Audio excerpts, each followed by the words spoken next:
Hello, welcome back to Dirt Rag TV. Here we have Kirk Pacenti, another small frame builder that's experimenting with the 650B frame size. Kirk, hello, welcome. Hi, thank you.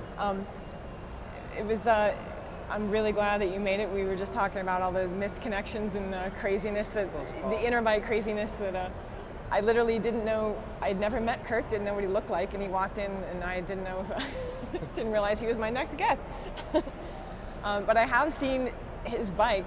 We have a Kirk Pacenti bike with 650B wheels in the Dirt Rag office right now that was written up for our October 1st issue. So what made you decide that you wanted to use this wheel size? Well, strictly from a designer's standpoint, frame builder / designer standpoint, Yeah. we've built thousands of bike frames, designed thousands more, and I've been riding both 26 and 29-inch bikes for a long time.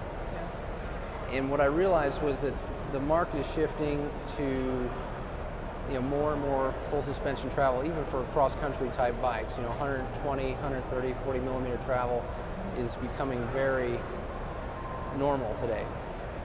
It's not just for downhill bikes anymore. Exactly. And the wheel size, as popular as 2.9ers are and as great as they are, just does not lend itself for that much travel for even larger riders. It's just there's too many compromises from a design standpoint that have to be made, just to accommodate the wheel. And what I thought was that if you can just reduce that, you can maintain proven geometries, that 26-inch wheel bikes have been built around for 25 years, and gain a lot of the benefits of the larger wheel as well, and while keeping the front end low, keeping the chain stays and the wheelbase short, and stand over height. So there's just a myriad of reasons why reeling the wheel size in a little bit to benefit the overall design was a good thing. And I believed in it strongly enough that I just went ahead and made tires, with no market. Yeah, so how did that come about, the tire? I got turned on to the 650B wheel size only a few years ago by Grant Peterson, who was pushing it for his cyclotouring bikes, which was a long history of, 80, 90 years or so. With his Rivendell brand, he's exactly. And when I kind of learned about what it was,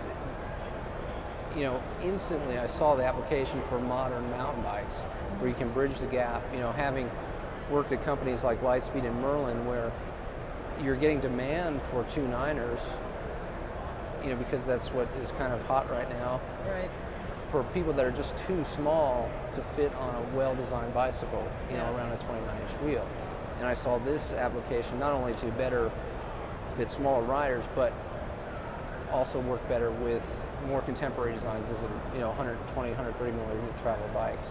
So do you have plans yourself to make a bike with more travel, full suspension frame? I'm going to try to focus more on the componentry end and service. It blends nicely with my current business, the frame building supplies, where I service guys like Carl and Drew, and where I'm selling tubing.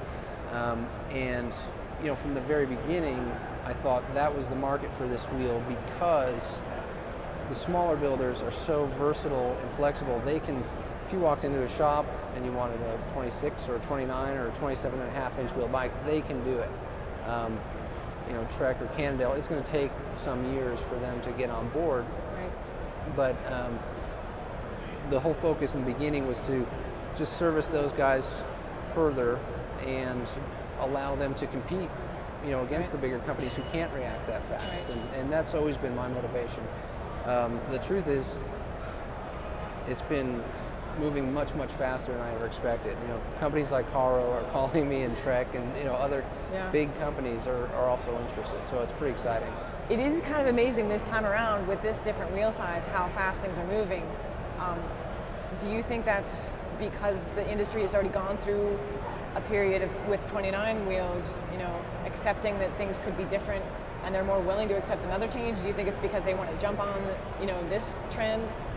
I think it's a combination of a lot of different things. One, 29ers took a long time to grow, but they've proven themselves, and it's a profitable segment for some big companies. Yeah. So now they're a lot more open to other options. I think designers, the guys I've been talking to, like Dave Turner or Noel Buckley, instantly see the benefits of that size over the 29-inch wheel for suspension designs. But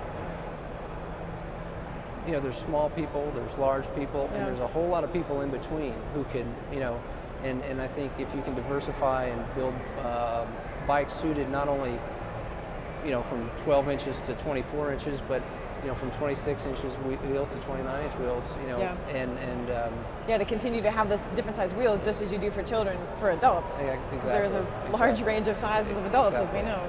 So, you know, I think it works on a lot of levels, and there's a lot of reasons why companies are more open to it now than you know, if you look at the 29er history, they were to it then. But it's all been very, very positive, the response.